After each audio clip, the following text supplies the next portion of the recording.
देख लो, हम शुरू करने चलते हैं।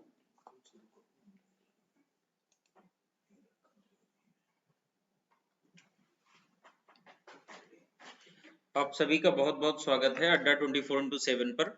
फटाफट आप सभी लोग सेशन को शेयर कर दीजिए। जितने भी लोग जुड़ चुके हैं सभी लोग सेशन को शेयर कर दीजिए और आप लोग फटाफट जुड़ जाइए। स्टेट लेवल एग्जाम के लिए जितने भी आपसे हिंदी पूछी जाती वो सारे क्वेश्चंस हम लोग क्या करने वाले हैं, सारे क्वेश्चंस हम लोग करने वाले हैं। तो फटाफट आप लोगों को क्या करना, फटाफट आप सभी लोगों को जुड़ना है। जितना तेजी के साथ आप जुड़ सकते हैं उतना तेजी के साथ क्या करिए, जुड़िए इस सेशन के साथ। और फिर से मैं बता दूं, स्टेट लेवल एग्जाम में चाहे वो लेखपाल का एग्जाम हो, चाहे आपका यूपीएसआई का एग्जाम हो, चाहे कोई अदर एग्जाम हो जो स्टेट लेवल एग्जाम जो स्टेट लेवल एग्जाम होते हैं उनमें अगर आपको हिंदी पूछी जा रही तो ये सेशन आपके लिए है और काफी बेनिफिट होगा इस सेशन के साथ अगर आप रेगुलर जुड़ रहे हैं तो। ठीक है, चलिए अपने क्वेश्चंस को हम लोग करते हैं। पहला क्वेश्चन आपके सामने दिख रहा है, पहला क्वेश्चन आपके सामने दिख रहा है, कह रहा है कि देवनागरी लिपि में स्वर वर्णों की संख्या है। आपको बता देना है कि देवनागरी लिपि में जो स्वर वर्णों की संख्या है वो कितनी होती है। फट से आप कमेंट करके बताइएगा, फट से आप लोग कमेंट करके बताइएगा कि इसका आंसर क्या करेक्ट होगा। देवनागरी लिपि में स्वर वर्णों की संख्या कितनी है। कई बार हम लोग कर चुके हैं ये क्वेश्चंस अलग अलग टाइप में। देखो, क्वेश्चन पूछने का तरीका आपके पास अलग है, बाकी क्वेश्चंस के आंसर क्या बनने हैं, क्वेश्चंस के आंसर वही बनने हैं। तो जरा बनाइएगा इस क्वेश्चन का आंसर क्या बनेगा। देवनागरी लिपि में स्वरों की संख्या के बारे में आपसे पूछ रहा है, स्वर वर्णों की संख्या कितनी है। फट से आप कमेंट करके बताइएगा इसका आंसर क्या करेक्ट हो रहा है। फट से आप कमेंट करके बताइएगा इसका आंसर क्या करेक्ट हो रहा है। सभी लोग जुड़े रहिएगा और कमेंट करके आप लोग बताते रहिए इसका आंसर क्या करेक्ट हो रहा है। चलिए पहले क्वेश्चन का आंसर मैं कर दे रहा हूं। यहाँ बात कर रहा है, वैसे भी आप पढ़ते हैं, अगर हम बात करते हैं स्वर की तो स्वरों की संख्या कितनी होती है, स्वरों की संख्या 11 है। और हम व्यंजनों की बात करते हैं तो व्यंजनों की संख्या कितनी है, तब आपको ध्यान रखना चाहिए व्यंजनों की संख्या 33।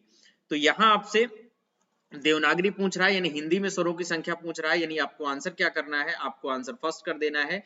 यानी स्वरों की संख्या जो हो जाएगी वो कितनी हो जाएगी, 11 आपका राइट आंसर हो जाएगा।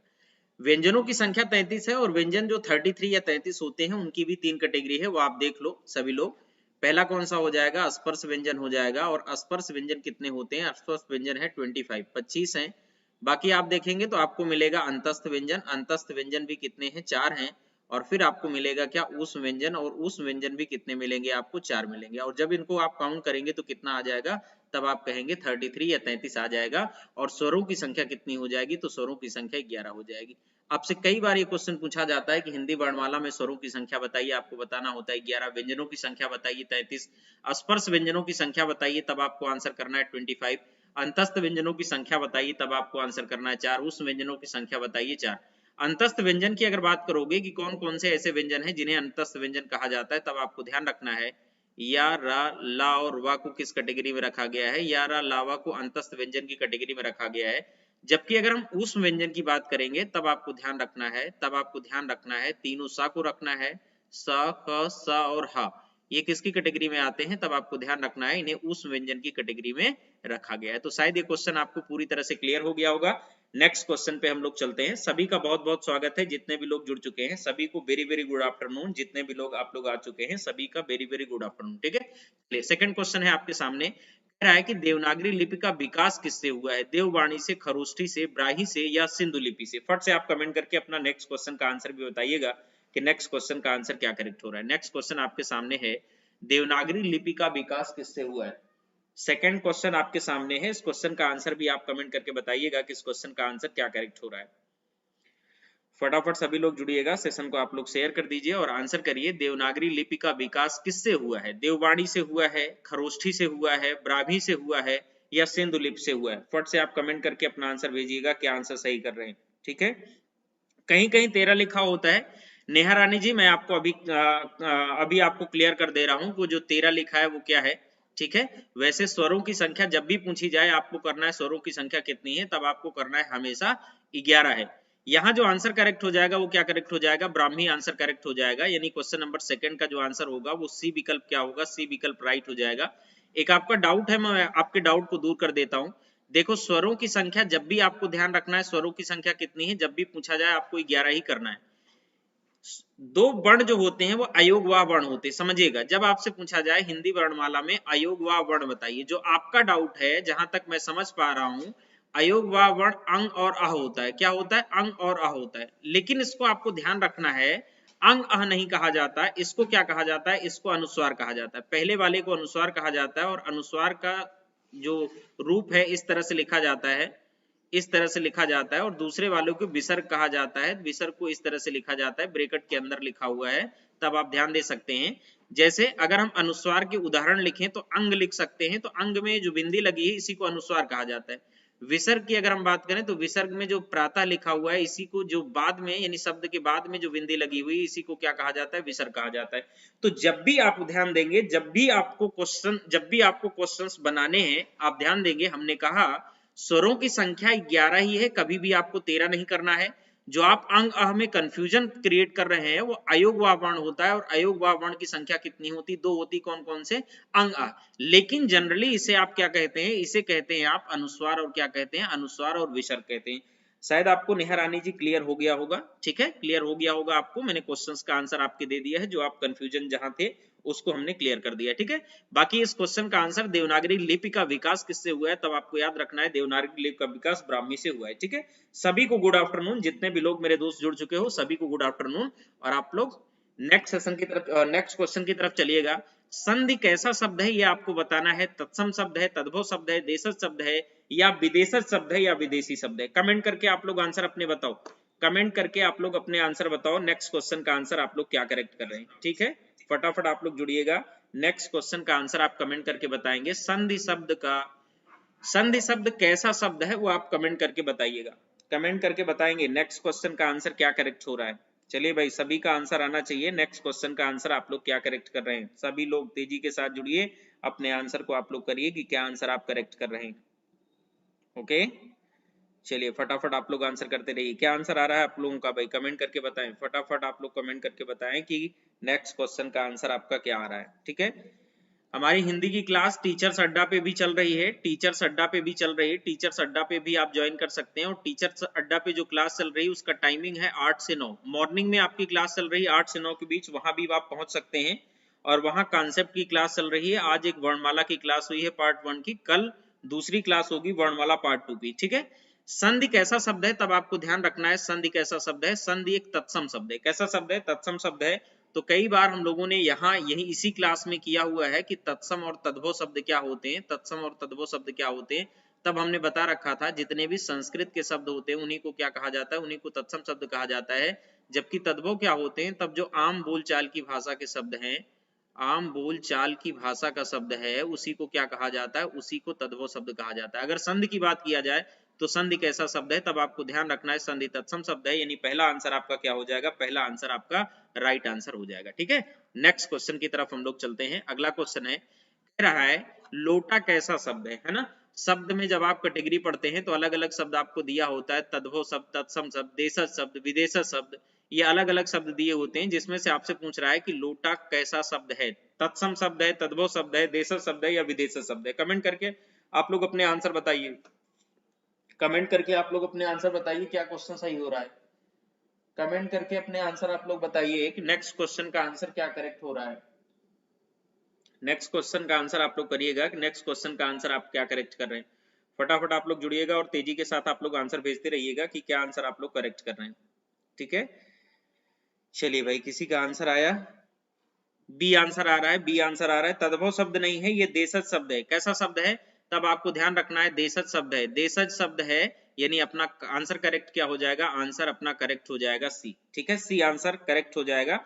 सोनम यादव की तरफ से बिल्कुल करेक्ट आंसर आया बेटा, आपका आंसर बिल्कुल करेक्ट है, ठीक है। नेक्स्ट क्वेश्चन पे चलते हैं। कह रहा है कि निम्न शब्दों में से देशज भाषा का चयन कीजिए। देशज शब्द का चयन करना है आपको, कौन सा देशज शब्द है या देशज भाषा का शब्द है। प्रताप लिखा हुआ है, विभाजन लिखा हुआ है, प्रतिकूल लिखा हुआ है, खिड़की लिखा हुआ है, बोलो जरा फट से आंसर करो। नेक्स्ट क्वेश्चन का आंसर आप लोग कमेंट करके बताइएगा, नेक्स्ट क्वेश्चन का आंसर क्या करेक्ट हो रहा है। सभी लोग सेशन को शेयर कर दो, जितने भी लोग जुड़े हो सभी लोग सेशन को आप लोग शेयर कर दो। यहाँ कह रहा है फिर से आपको देशज शब्द पहचानना है कि कौन सा देशज शब्द है। प्रताप दिया है, विभाजन दिया है, खिड़की दिया है, प्रतिकूल दिया है, बिल्कुल सही है। आपका किसकी तरफ से आया है, सोनू की तरफ से आया है और बिल्कुल करेक्ट आंसर है, बहुत बढ़िया बहुत बढ़िया, बिल्कुल करेक्ट आंसर है। खिड़की क्या हो जाएगा, खिड़की आपका करेक्ट आंसर हो जाएगा। मैं बार बार आपको कह रहा हूं, अगर आप किसी भी स्टेट लेवल की एग्जाम की तैयारी कर रहे हैं, ये सेशन आप ही लोगों के लिए है। सारे स्टेट लेवल एग्जाम के लिए ये काफी बेनिफिट करेगा, जितना भी स्टेट लेवल का एग्जाम है जिसमें हिंदी पूछा जाना है, चाहे वो यूपी ट्रिपल एससी के थ्रू का यूपी ट्रिपल एससी कंडक्ट कराता हो या कोई और एग्जाम कंडक्ट कराता हो, उन सभी एग्जामिनेशंस के लिए ये है।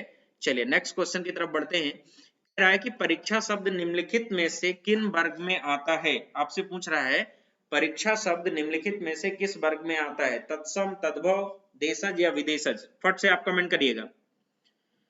नेक्स्ट क्वेश्चन आप कमेंट करके बताइएगा, परीक्षा शब्द निम्नलिखित में से किस वर्ग में आता है? तत्सम, तद्भव, देशज या विदेशज? फटाफट आप लोग कमेंट करके अपने आंसर भेजिए। अपने आंसर आप लोग भेजिए। इस क्वेश्चन का आंसर भी आपका क्या करेक्ट हो रहा है, तेजी के साथ आप लोग जुड़ेंगे, आंसर करेंगे। नेक्स्ट क्वेश्चन का आंसर क्या सही हो रहा है? परीक्षा शब्द निम्नलिखित में से किस वर्ग में आता है? देशज, विदेशज, तद्भव या तत्सम? क्या आंसर आ रहा है आपका? कमेंट करिए सभी लोग, क्या आंसर आ रहा है? सभी लोग कमेंट करके आप लोग बताएंगे।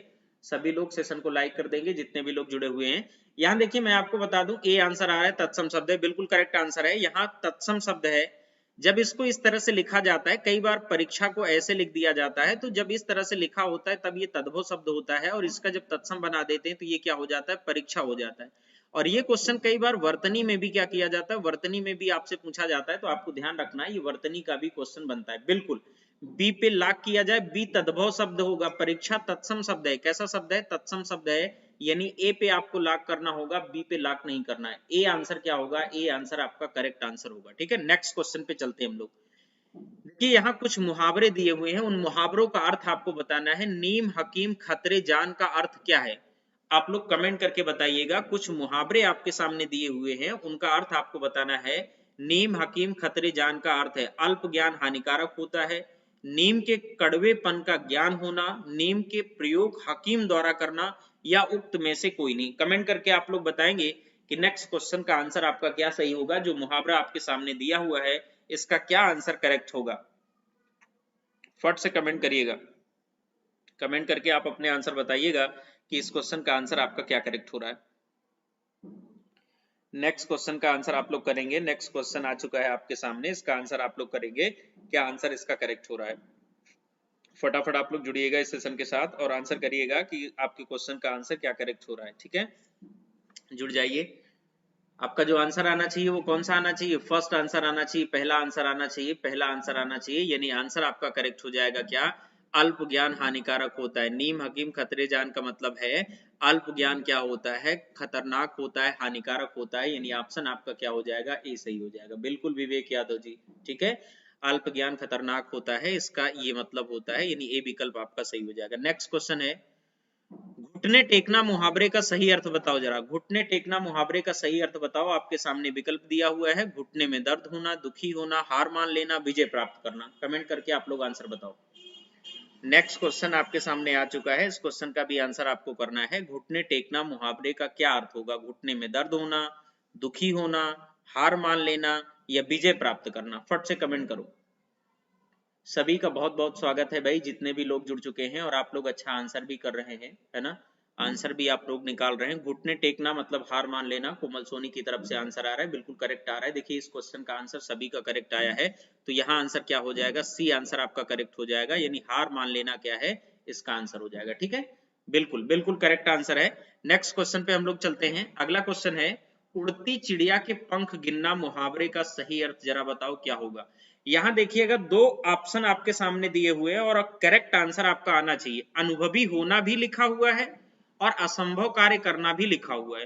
वाक चतुर होना और प्रतिभाशाली होना, ये चार ऑप्शन आपके पास हैं, जिनमें से मैं आपको कह रहा हूं कि या तो ये सही होगा पहला, या तो चौथा सही होगा। आप लोग कमेंट करके बताइए इन दोनों में से कौन सा आंसर क्या होगा, कौन सा आंसर करेक्ट होगा। फटाफट आप लोग कमेंट करिएगा। नेक्स्ट क्वेश्चन का आंसर भी आप करिएगा कि अगले क्वेश्चन का आंसर आपका क्या करेक्ट हो रहा है। ठीक है, नेक्स्ट क्वेश्चन आपके सामने आ चुका है, और स्टेट लेवल एग्जाम की अगर आप तैयारी कर रहे हैं तो हमारे इस रेगुलर बैच के साथ आप जुड़ सकते हैं। फटाफट आप लोग कमेंट करके बताइएगा, उड़ती चिड़िया के पंख गिनना मुहावरे का जो सही अर्थ होगा वो क्या होगा।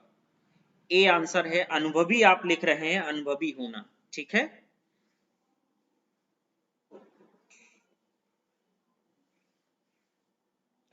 अनुभवी होना तो ठीक है, लेकिन आप ध्यान दीजिएगा यहाँ जो आंसर आपका होगा वो क्या होगा, असंभव कार्य करना आंसर होगा।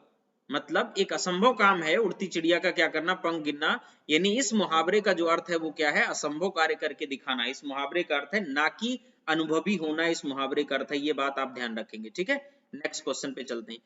परमानंद में कौन सा समास है, फट से जरा कमेंट करके बताओ, परमानंद में कौन सा समास बनेगा, परमानंद में कौन सा समास बनेगा, फट से आप कमेंट करके नेक्स्ट क्वेश्चन का आंसर आप करिएगा। ठीक है, नेक्स्ट क्वेश्चन का आंसर आप करेंगे, तत्पुरुष समास बनेगा, द्वंद्व समास बनेगा, कर्मधारय समास बनेगा या अव्ययी भाव समास बनेगा। कमेंट करिएगा, आप लोग अपने आंसर निकालिएगा किस क्वेश्चन का आंसर आपका क्या करेक्ट हो रहा है। सभी लोग आंसर करेक्ट करिएगा कि नेक्स्ट क्वेश्चन का आंसर आपका क्या करेक्ट हो रहा है। हाँ, आपका सही है प्रिंसी सोनी जी, आपका सही है प्रिंसी सोनी जी, आपका आंसर सही आया था। उड़ती चिड़िया के पंख गिनने वाला आंसर आपका करेक्ट आया था। ठीक है, बाकी लोग आंसर करेंगे। परमानंद में कौन सा समास आप लोग कर रहे हैं, ये समास कर रहे हैं, तत्पुरुष समास आप लोग कर रहे हैं, जबकि ऐसा नहीं है, जबकि ऐसा नहीं है। ध्यान दो, परमानंद में जो समास होगा वो कौन सा होगा, कर्मधारय समास होगा। कैसे समझिएगा, कर्मधारय समास में होता क्या है, कर्मधारय समास की अगर बात किया जाए तो इसमें क्या होता है, प्रथम पद क्या होता है, प्रथम पद विशेषण होता है, और दूसरा पद क्या होता है, दूसरा पद होता है विशेष। कर्मधारय समास में क्या होता है, प्रथम पद विशेषण होता है और दूसरा पद क्या होता है, विशेष होता है। तो इसमें परमानंद में परम प्लस क्या लिखेंगे आप, परम प्लस आनंद लिखेंगे, तो परम जो शब्द है वो क्या हो जाएगा, परम जो शब्द है वो विशेषण हो जाएगा, और इसलिए ये समास कैसा समास बनेगा, तब आप कहेंगे ये समास कैसा बन जाएगा, कर्मधारय समास का एग्जाम्पल बनेगा। बिल्कुल सी आंसर आ रहा है, सोनू सोनू की तरफ से आंसर आ रहा है, सी बिल्कुल सही आंसर है। शिवानी गुप्ता की तरफ से भी सी आंसर आ रहा है, प्रिंसी जी को नहीं पता है, चलिए कोई बात नहीं, हमने आंसर आपको बता दिया है, और ये भी बता दिया है कि कर्मधारय समास क्या होता है। तो हमने कहा कि कैसे हमने कहा कि पहला पद क्या होगा, पहला पद विशेषण होगा, और दूसरा पद जब विशेष होगा तो वहां कैसा समास बनेगा, तब वहां कर्मधारय समास बनेगा। जरा दो क्वेश्चन मैं और दे रहा हूं, अगर हम समास की बात करें तो समास कितने प्रकार का होता है, फट से जरा कमेंट करो, समास कितने प्रकार का होता है, कमेंट करके बताओ। समास 6 प्रकार का होता है, कितने प्रकार का, 6 प्रकार का होता है। कुछ तो आपके सामने लिखा हुआ है, देख लो, एक तत्पुरुष लिखा हुआ है, द्वंद्व लिखा हुआ है, कर्मधारय लिखा हुआ है, अव्ययी भाव समास लिखा हुआ है, और कौन सा होता है, बहुब्रीहि समास होता है, और कौन सा होता है, 1 2 3 4 5, एक और कौन सा होता है, तत्पुरुष समास हो गया, द्वंद्व समास हो गया, कर्मधारय समास हो गया, अव्ययी भाव समास हो गया, बहुब्रीहि समास हो गया। इसके अलावा आपका हो जाएगा एक क्लास वाला, जरा कमेंट करो सभी लोग, कमेंट करके बताओ 6 प्रकार का होता है कौन कौन सा। डेली क्लास होती है सुजीत यादव जी, डेली की डेली क्लास होती है, पर डे यहाँ क्लासेस चल रही हैं। इसके अलावा आपका द्विगु समास भी होता है, कौन सा, द्विगु समास भी होता है। तो अगर आपसे पूछा जाए समास कितने प्रकार के होते हैं तो आप करना 6 प्रकार के होते हैं। ठीक है, कुछ और क्वेश्चन मैं देता हूं, जरा बताओ तो, चौराहा में कौन सा समास है, चौराहा हो गया, एक शब्द आपका दे दिया मैंने, तिरंगा शब्द दे दिया। ठीक है, इसमें कौन सा समास है, दो और क्वेश्चन दे रहा हूं, नववधु में कौन सा समास है, विकल्प आपके सामने है, इन 6 में से आपको आंसर करना है, पहले का आंसर बताना है, पहले के आगे उसको आप क्लिक करके बताएंगे। 1 2 3 4 और 5 क्वेश्चन मैं आपको दे रहा हूं, नववधु दे रहा हूं, नववधु के साथ साथ मैं आपको देता हूं पकौड़ा।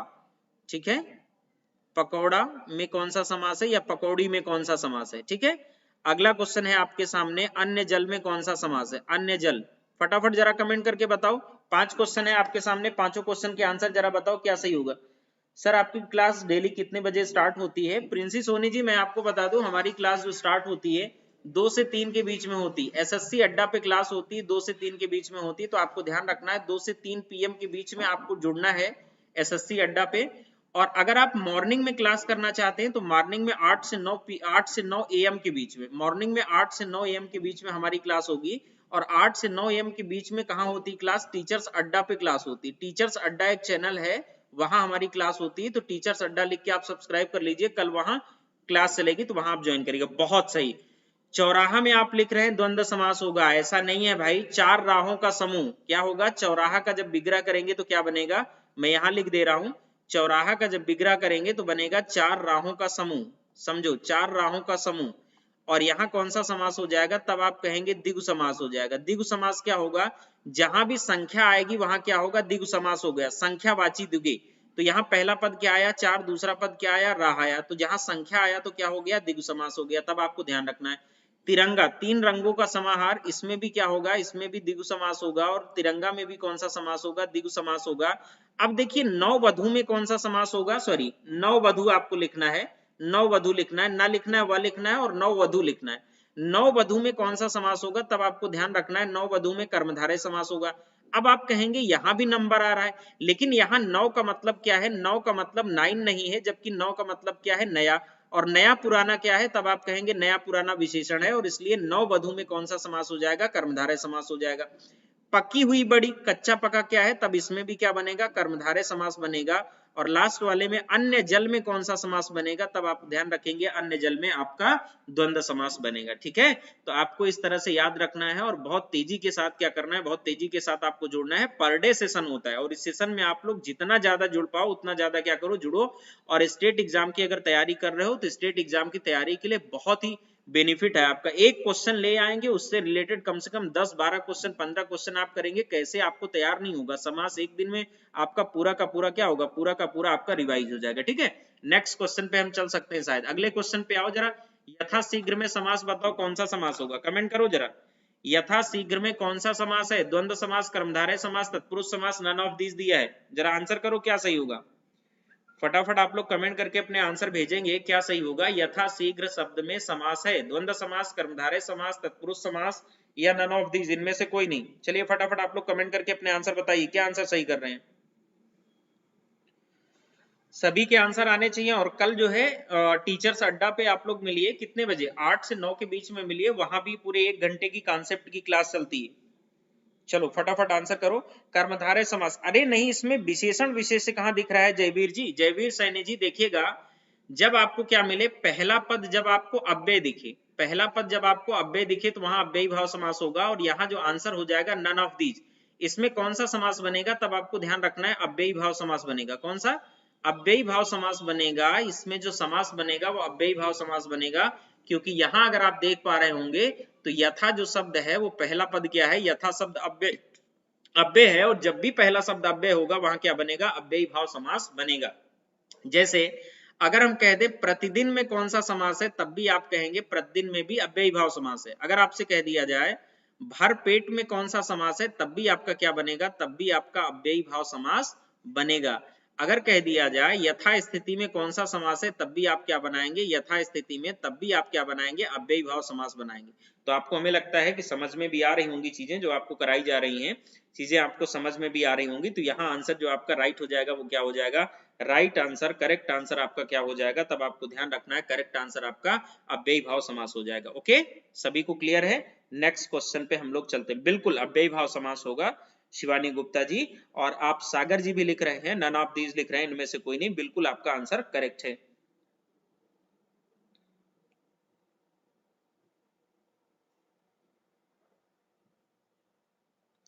पद प्रधान कौन सा, पहला पद प्रधान कौन सा समास होगा, ध्यान दीजिएगा। आप ये जानना चाह रहे हैं। देखिए द्वंद्व समास जो होता है, द्वंद्व समास में दोनों पद क्या होते हैं, दोनों पद प्रधान होते हैं, समझिएगा। द्वंद्व समास में क्या होते हैं, दोनों पद प्रधान होते हैं। अगर आप ये पद पूछना चाह रहे हैं तो द्वंद्व समास ऐसा समास होता है जिसमें दोनों पद प्रधान होते हैं। और बहुब्रीहि समास की अगर बात करें, आपका एक क्वेश्चन आया है, बहुब्रीहि समास की अगर बात करें तो इसमें दोनों पद क्या होता है, दोनों पद अप्रधान होते हैं। क्या होते हैं, दोनों पद क्या होते हैं, अप्रधान होते हैं, और अपना अपना अर्थ छोड़कर कोई दूसरा अर्थ धारण कर लेते हैं। जैसे अगर आपसे कहें हम लंबोदर, तो लंबा है उधर जिसका, अर्थात किसकी बात कर रहे हैं, अर्थात गणेश जी की बात कर रहे हैं, तब इसमें क्या हो जाएगा, बहुब्रीहि समास हो जाएगा। अगर हम बात करें क्या, अगर हम बात करें बीणा पाणी की, अगर हम बात कर लें क्या, बीणा पाणी की बात कर लें, तो इसका मतलब है बीड़ा हाथ में, बीणा हाथ में है जिसके, अर्थात किसकी बात कर रहे हैं, सरस्वती की। तो ये क्या हो जाएगा, तब आप कहेंगे इसमें भी क्या हो जाएगा, बहुब्रीहि समास बनेगा, लंबोदर में भी और बीणा पाणी में भी। अगर हम कहें चंद्रशेखर में कौन सा समास बनेगा, तब आप कहेंगे चंद्र है शिखर पर जिसके, अर्थात शिव जी, यानी कौन सा समास बनेगा, बहुब्रीहि समास बन जाएगा मेरे दोस्त, है ना। अगला, अगर हम कहें 10 मुख है जिसके, अगर हम कहें पूछ ले आपसे 10 मुख में आप समास बताइए, तो आपको बताना है 10 मुख है जिसके, अर्थात क्या कहेंगे, अर्थात रावण, अर्थात इसमें कौन सा समास बन जाएगा, तब आप बनाएंगे कौन सा, बहुब्रीहि समास बनाएंगे। ठीक है, बहुत सारे क्वेश्चंस, बहुत सारे एग्जांपल आप ले सकते हैं यार, जितना ज्यादा आप सोच सकते हो उतना ज्यादा क्या बनेगा, एग्जांपल्स बनेगा। अभी हम सारे के सारे सेशन में आपको कराएंगे, आपको कुछ भी तैयार नहीं करना है, पर डे बेसिस पर आपको सेशन के साथ जुड़ना है, और सारे के सारे क्वेश्चंस के आंसर निकल जाएंगे। जहां भी आपको डाउट है आप तुरंत बोलना, 50-50 एग्जाम्पल भर भर के देंगे, वो चीज क्या हो जाएगी, वो चीज आपकी पूरी तरह से क्लियर हो जाएगी। ठीक है, ओके, चलिए चलते हैं आगे चलते हैं। नेक्स्ट क्वेश्चन है हिंदी वर्णमाला में अयोगवाह वर्ण कौन सा है? फटाफट आप लोग कमेंट करके बताइएगा। नेक्स्ट क्वेश्चन आपके सामने आ चुका है और आप लोग कमेंट करके बताइएगा नेक्स्ट क्वेश्चन, इसका आंसर आपका क्या सही हो रहा है। हिंदी वर्णमाला में अयोगवाह वर्ण आपको बताना है कि हिंदी वर्णमाला में अयोगवाह वर्ण कौन सा है। हमें लगता है इस क्वेश्चन का आंसर आप सभी की तरफ से करेक्ट आएगा। चलिए जरा कोशिश करिएगा। हिंदी वर्णमाला में अयोगवाह वर्ण आपको बताना है कि हिंदी वर्णमाला में कौन से वर्ण हैं जिन्हें अयोगवाह वर्ण कहा जाता है। कमेंट करके आप लोग अपने आंसर करेंगे और मुझे लगता है कि इस क्वेश्चन का आंसर आपका करेक्ट आएगा।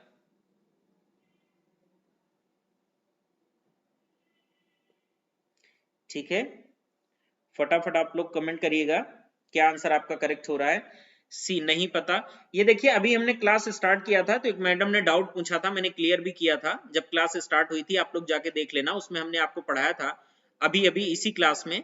तो अयोगवाह वर्ण कौन सा है? जो अंग अ है इसको जनरली अनुस्वार और विसर्ग भी कहा जाता है। इसको कहा जाता है अनुस्वार और इसको क्या कहा जाता है? विसर्ग कहा जाता है।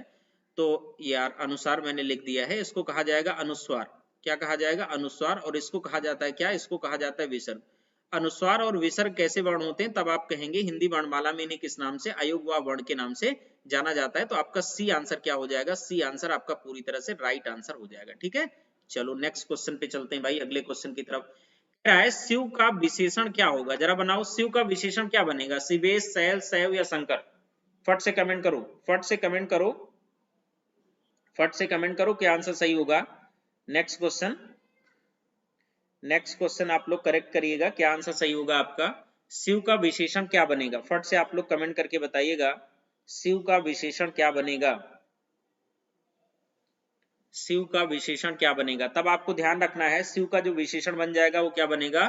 शिव का विशेषण शैव बन जाएगा। ऐसे ही बुद्ध का जब विशेषण बनाएंगे तो क्या बन जाएगा? बुद्ध का विशेषण बौद्ध बन जाएगा। क्या बनेगा? बुद्ध का विशेषण बौद्ध बन जाएगा। और शिव का विशेषण क्या बन जाएगा? तब आपको याद रखना शैव बन जाएगा। अग्नि का विशेषण बनाओगे तब क्या बन जाएगा? अग्नि का विशेषण बनाओगे तो आग्नेय बन जाएगा। ठीक है, इस तरह से विशेषण विशेष आपका बनता है। आंसर जो आपका राइट हो जाएगा वो सी आंसर क्या होगा? सी आंसर करेक्ट हो जाएगा। नेक्स्ट क्वेश्चन की तरफ हम लोग चलते हैं, अगले क्वेश्चन की तरफ। पर्यावरण का सही संधि विच्छेद बताओ, जरा फट से कमेंट करके बताओ पर्यावरण का सही संधि विच्छेद। आप लोग कमेंट करके बताइएगा क्या आंसर सही होगा। पर्यावरण का सही संधि विच्छेद आपको बताना है कि क्या आंसर इसका करेक्ट होना चाहिए। फट से आप लोग कमेंट करो। पर डे आपका 2 से 3 के बीच में ये सेशन रहता है। कभी 2 बजे से रहता है, 2 से 2:30 रहता है। कभी आपका सेशन रहता है 2:30 से 2:30 से 3 बजे तक। क्या रहता है? 3 बजे तक ये सेशन रहता है। तो आप इस बीच में एसएससी अड्डा चैनल पे आइएगा, हिंदी की क्लास आपको मिलेगी। और साथ ही साथ मैंने आपको बताया टीचर्स अड्डा पे आपको जाना है। टीचर्स अड्डा पे अगर आप जाएंगे तो टीचर्स अड्डा पे फिक्स क्लास है, वहां 8 से 9 के बीच आपको क्लासेस मिलेगी। ठीक है, चलिए बढ़िया। डी आंसर आ रहा है, बिल्कुल करेक्ट आंसर आ रहा है। परि प्लस आवरण होगा। क्या होगा? परि प्लस आवरण होगा। पर्यावरण का सही संधि विच्छेद, यानी डी आंसर सही है। और इस क्वेश्चन का आंसर सभी लोगों ने सही किया, बहुत अच्छा लगा। इस क्वेश्चन का आंसर सभी लोगों ने करेक्ट किया हुआ है। तो आंसर आपका क्या हो जाएगा? आंसर आपका डी सही हो जाएगा। नेक्स्ट क्वेश्चन की तरफ चलते हैं। अब देखिए एक विलोम आपसे पूछा हुआ है, ज्येष्ठ का विलोम क्या होगा? फट से कमेंट करके बताओ, फट से कमेंट करके बताओ। अरे इसमें पर्यावरण में आप देखो, आप पूछ रहे हो परि प्लस आवरण, परि प्लस आवरण। ठीक है, यहां देखो दीर्घ स्वर संधि का एग्जांपल बनेगा। यहां भी आ है और यहां भी क्या बनेगा? यहां भी आपका आ आएगा। प्लस के पहले भी आ है, प्लस के बाद में भी आ है। जब दोनों को मिलाओगे तो क्या बनेगा? ये क्या बन जाएगा? आ बन जाएगा। ठीक है, तो इस तरह से आपका बनेगा ये। ठीक है, चलिए ज्येष्ठ में आपको क्या बताना है? ज्येष्ठ का विलोम आपको बताना है कि ज्येष्ठ का विलोम क्या बनेगा। ज्येष्ठ का विलोम क्या बनेगा आपको कमेंट करके बताना है। तब आपको ध्यान रखना है ज्येष्ठ का विलोम कनिष्ठ बन जाएगा। क्या बनेगा? ज्येष्ठ का विलोम कनिष्ठ बन जाएगा आपका। ज्येष्ठ का विलोम क्या बनेगा? कनिष्ठ बन जाएगा। तब आपको ध्यान रखना है। ठीक है, नेक्स्ट क्वेश्चन की तरफ चलते हैं, अगले क्वेश्चन की तरफ। फट से आप लोग कमेंट करके बताइएगा। नेक्स्ट क्वेश्चन की तरफ हम लोग चलते हैं, अगले क्वेश्चन की तरफ। और अगला क्वेश्चन है आपके सामने, अगला क्वेश्चन है आपके सामने पार्थिव। अनेक शब्दों के लिए एक शब्द का है आपके सामने सेंटेंस, और कह रहा है कि पार्थिव के लिए आप कौन सा उचित शब्द ढूंढेंगे। जरा उचित शब्द आप ढूंढ के बताइए। पार्थिव के लिए उचित शब्द आप ढूंढेंगे, क्या होगा? पार्थिव के लिए आपको उचित शब्द ढूंढना है। पार्थिव के लिए कौन सा उचित शब्द होगा? जिसका संबंध मनुष्यों से है, जिसका संबंध पृथ्वी से हो, या जिसका संबंध ईश्वर से हो, या जिसका संबंध प्रथा से हो। कमेंट करके आप आंसर करिएगा क्या आंसर आप करेक्ट कर रहे हैं। जिसका संबंध मनुष्य से हो, या जिसका संबंध पृथ्वी से हो, या जिसका संबंध ईश्वर से हो, या जिसका संबंध प्रथा से हो। पार्थिव का सही आंसर जो करेक्ट होना चाहिए वो क्या होना चाहिए, जिसका संबंध पृथ्वी से हो। बिल्कुल बी आंसर करेक्ट आ रहा है यहाँ, जिसका संबंध पृथ्वी से हो उसके लिए आप क्या यूज करेंगे, उसके लिए आप पार्थिव शब्द यूज करेंगे। तो आपका जो करेक्ट आंसर बन जाएगा वो क्या बन जाएगा, आपका करेक्ट आंसर बी बन जाएगा। बी आंसर राइट आंसर है, ठीक है। नेक्स्ट क्वेश्चन की तरफ हम लोग चलते हैं। बिल्कुल नहीं, बी आंसर आपका राइट आंसर होगा। बी आंसर आपका राइट आंसर होगा, जिसका संबंध पृथ्वी से है उसे क्या कहेंगे, पार्थिव कहा जाएगा। नेक्स्ट क्वेश्चन है, वह पुस्तक पढ़ो वाक्य में विशेषण बताना है मेरे दोस्त, इसमें कौन सा विशेषण है। अगर हम विशेषण की चर्चा करें तो विशेषण कितने प्रकार का होता है, विशेषण 4 प्रकार का होता है। कितने प्रकार का होता है, 4 प्रकार का होता है। अब देखो सारे टॉपिक के क्वेश्चंस हम लेके आ रहे हैं, सारे टॉपिक के क्वेश्चंस लेके आ रहे हैं। अभी तक डिस्क्रिप्टिव सेशन आपका होता था, अब ऑब्जेक्टिव सेशन हो रहा है और सारे टॉपिक के आपके क्वेश्चंस मिल रहे हैं। तो प्रैक्टिस करने का एक बेहतर विकल्प है, आप यहाँ जुड़ सकते हैं। पहला जो होगा वो कौन सा होता है, सार्वनामिक विशेषण। सार्वनामिक के बाद आपका गुणवाचक विशेषण होता है, गुणवाचक के बाद आपका संख्यावाचक विशेषण होता है, संख्यावाचक के बाद आपका परिमाणवाचक विशेषण होता है। कहने का मतलब ये है कि विशेषण कितने प्रकार के होते हैं, 4 प्रकार के होते हैं। कौन कौन से वो आपके सामने दिए हुए। यहाँ कह रहा है कि वह कैसा विशेषण है। तो अगर आपने सर्वनाम पढ़ा होगा तो आसानी से आप क्या कर सकते हैं, आसानी से इसको बता सकते हैं कि वह कैसा विशेषण है। वह सार्वनामिक विशेषण का क्या बनेगा, सार्वनामिक विशेषण का एग्जाम्पल बनेगा। यानी विकल्प अपना जो सही हो जाएगा वो क्या हो जाएगा, सी सही हो जाएगा। और इसमें भी सार्वनामिक विशेषण भी 2 प्रकार का होता है, ध्यान रखेंगे। हमने क्या कहा, सार्वनामिक विशेषण भी 2 प्रकार का होता है। एक होता है मौलिक सार्वनामिक विशेषण। क्या होता है भाई, मौलिक सार्वनामिक विशेषण। और दूसरा होता है यौगिक सार्वनामिक विशेषण। अब बात आती है मौलिक सार्वनामिक विशेषण क्या है। जब सर्वनाम अपने मूल रूप में आता है तब उसे मौलिक सार्वनामिक विशेषण कहते हैं, और जब सर्वनाम अपने परिवर्तित रूप में आता है तब उसी को क्या कहते हैं, यौगिक सार्वनामिक विशेषण कहते हैं, ठीक है। सभी का बहुत बहुत स्वागत है भाई, जितने भी लोग जुड़ चुके हैं।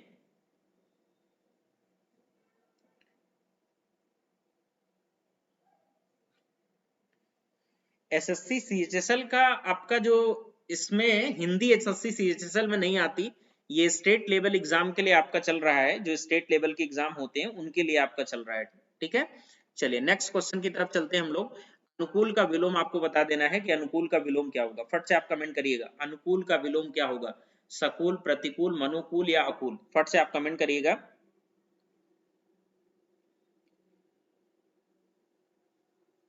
नेक्स्ट क्वेश्चन में आप कमेंट करिएगा क्या आंसर सही होगा। प्रतिकूल का आपको क्या बताना है, प्रतिकूल का आपको विलोम बता देना है कि प्रतिकूल का विलोम क्या बनेगा, ठीक है। फट से आप कमेंट करके बताएंगे प्रतिकूल का विलोम आपका क्या बनेगा, ठीक है। अनुकूल का विलोम क्या बनेगा, सॉरी अनुकूल का विलोम क्या बन जाएगा, तब आपको ध्यान रखना है कि अनुकूल का विलोम आपका क्या बन जाएगा, प्रतिकूल बन जाएगा। बिल्कुल बिल्कुल जयवीर जी, आपका बिल्कुल करेक्ट आंसर आया है, प्रतिकूल बन जाएगा, ठीक है। बिल्कुल किंग की तरफ से भी बिल्कुल राइट आंसर आ रहा है। नेक्स्ट क्वेश्चन है, गोद लिया हुआ के लिए सही शब्द का आपको चयन करना है। कौन सा शब्द चयन करेंगे, गोद लिया हुआ के लिए सही शब्द का चयन करना है। स्वयंभू शब्द कहेंगे, दत्तक शब्द कहेंगे, सहोदर कहेंगे या औरस कहेंगे। फट से कमेंट करके बताइएगा, फट से कमेंट करके आप बताइएगा नेक्स्ट क्वेश्चन का आंसर आप क्या करेक्ट कर रहे हैं। फटाफट आप लोग कमेंट करके बताएंगे नेक्स्ट क्वेश्चन का आंसर आप लोग क्या करेक्ट कर रहे हैं, है ना। नेक्स्ट क्वेश्चन का आंसर क्या करेक्ट कर रहे हैं, गोद लिए हुए के लिए सही शब्द आप आ रहा है दत्तक। बिल्कुल बी शब्द का आप प्रयोग करेंगे। सुपर टेट की हिंदी है सुजीत जी, मैं आपको बताता हूँ ये सुपर टेट के लिए भी है। लेकिन अगर आप सुपर टेट की तैयारी कर रहे हैं, सुजीत जी ध्यान दीजिएगा, अगर आप सुपर टेट की तैयारी कर रहे हैं तो आप हमारे बैच के साथ जुड़िएगा टीचर्स अड्डा पे।